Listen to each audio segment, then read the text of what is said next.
Thank you and welcome to the show this morning.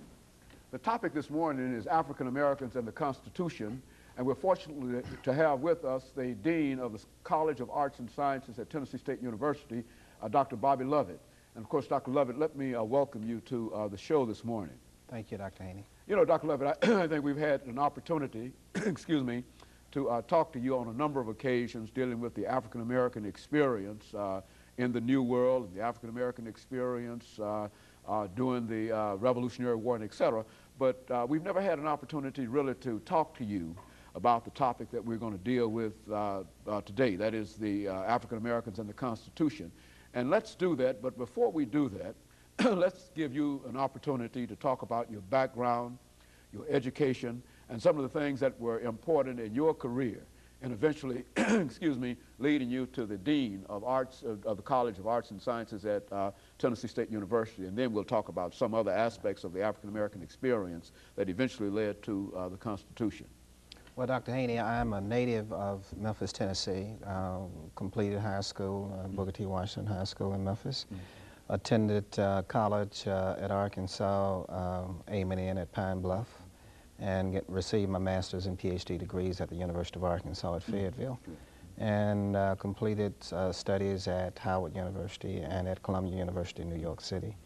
And I taught high school in Memphis for a year, American history, after college. Then I went to Illinois to work at Eureka College for several years, and I came to TSU to take up the job of instructor of history and political science.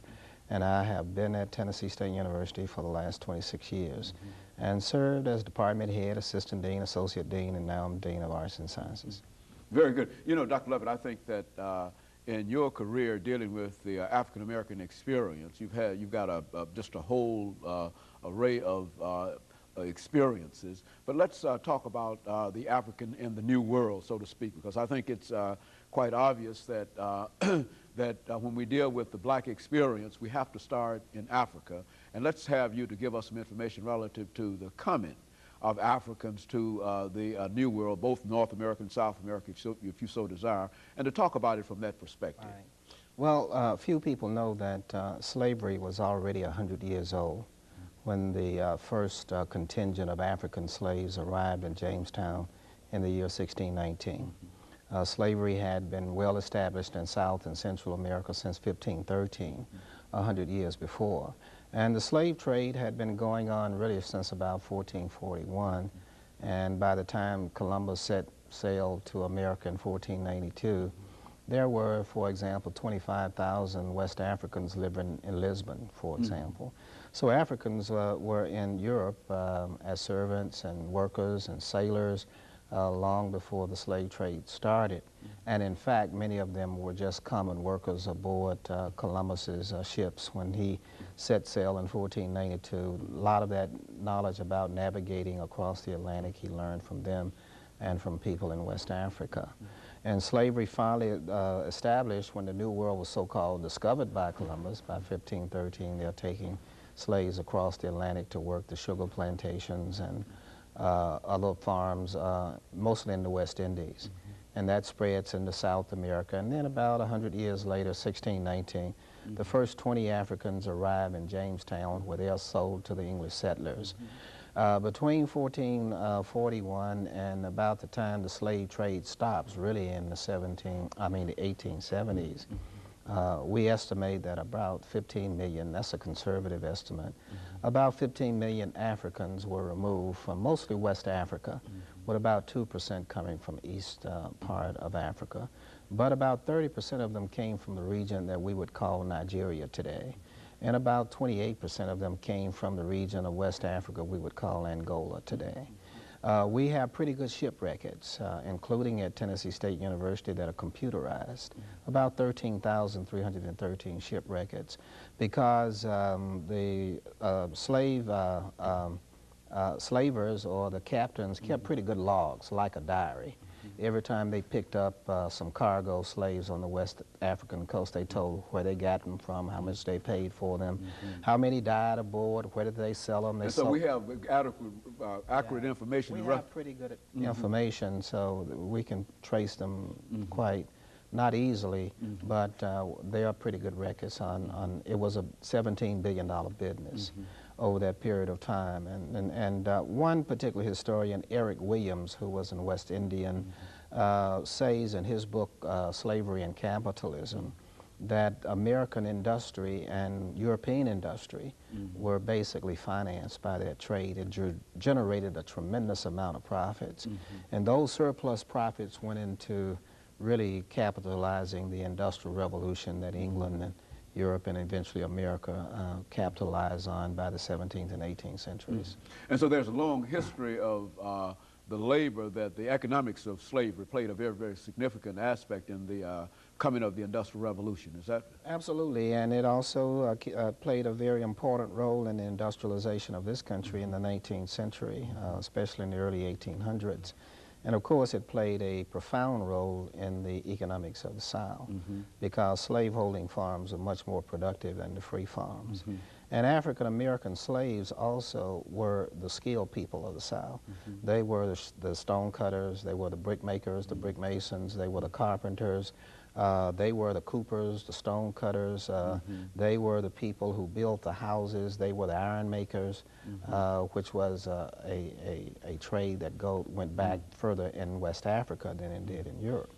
And so about 80% of the semi-skilled and skilled workers in the South, believe it or not, were free blacks and slaves.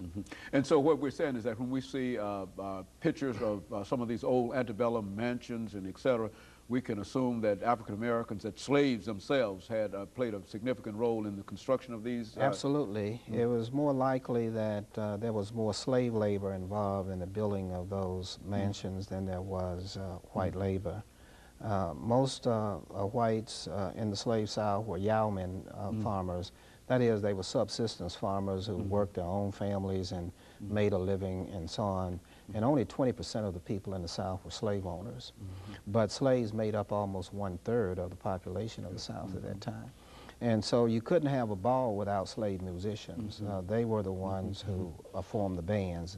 And two famous bands operated in Nashville during slavery, and that was one by Jim McGowan, Jordan, some called him Jordan McGowan, and the other one is Jim Hill. And those were the two largest string bands, as they call them, in that day and time. For example, the banjo is an African-American instrument. It's now more a country western instrument, but African Americans taught Americans how to play that instrument. So that was one of the major instruments in the slave bands during slavery times. And so African Americans played a very, very significant role in American history with the establishment of the colonies and even that period thereafter.